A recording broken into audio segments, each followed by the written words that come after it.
Magnus Carlsen is known as the best chess player in the world. Even when he was a child, he was considered a chess prodigy after becoming a grandmaster at the age of 13. Chess, however, throughout history has had players reach the ceiling of success, and to become the best, to create a name for himself, Magnus had to compete with the achievements of people like Bobby Fischer or Garry Kasparov. And despite all the pressure and all the challenges, he managed to overcome everything. This is how Magnus Carlsen solidified his position as the best chess player. To understand the full magnitude, we first need to talk about the World Chess Tournaments. Chess tournaments are often done in either of these formats: Blitz, Rapid, or Classic, and I'm sure if you are watching this video then you already know what these game modes are. But for those who are new to the game, Blitz and Rapid are pretty much speed chess, meaning you're given a certain amount of time to finish your game. For Rapid, you're given 10 minutes, and for Blitz, it's between 3 to 5 minutes. On the other hand, Classic is for people that would not mind if someone cut in front of the line because time is all they have. Classic matches often have 2 hours per player, meaning you can take a flight from Los Angeles to Las Vegas, come back, and the game would probably still be in move 30. It takes a lot of time, mental strength, and chess skills to win a classical match, let alone a world tournament, and it takes almost equal amount of training, discipline, and skill to win a blitz or rapid chess tournament. It's 2013 and Magnus is playing against Viswanathan Anand in the World Championship Classic finale, and while this decisive match represents the rise of Carlsen onto the world stage, it is also one of the saddest chess matches I have ever seen.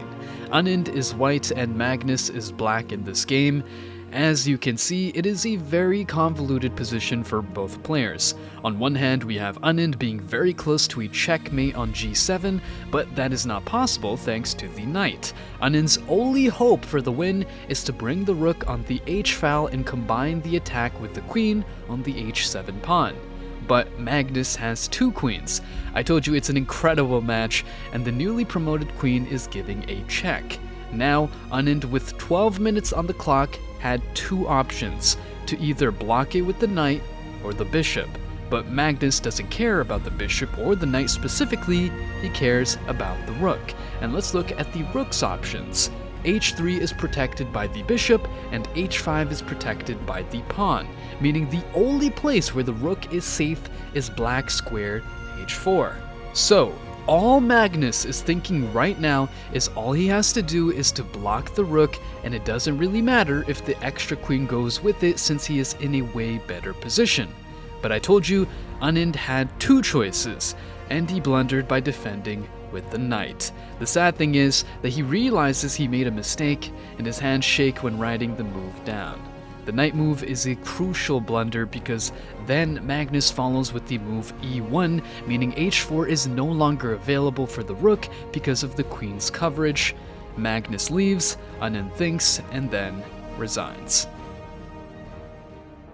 In 2014, Anand challenges Magnus for the world title but once again loses. Magnus retains his title as the world chess champion, but that year didn't end there. In 2014, Magnus won both the World Rapid and the World Blitz Championship, becoming the first player to hold all 3 titles simultaneously. But a good chess story doesn't end there. Most chess players are judged on how long they remain at the top, and not only did Magnus achieve something that has never been done before, but he also repeated the same thing 2 more times in 2019 and 2022. While this will no longer be possible for him since he is not defending his championship title, I think we can all agree that Magnus Carlsen has had an insane career and will be forever considered one of the best chess players to have ever existed in the game.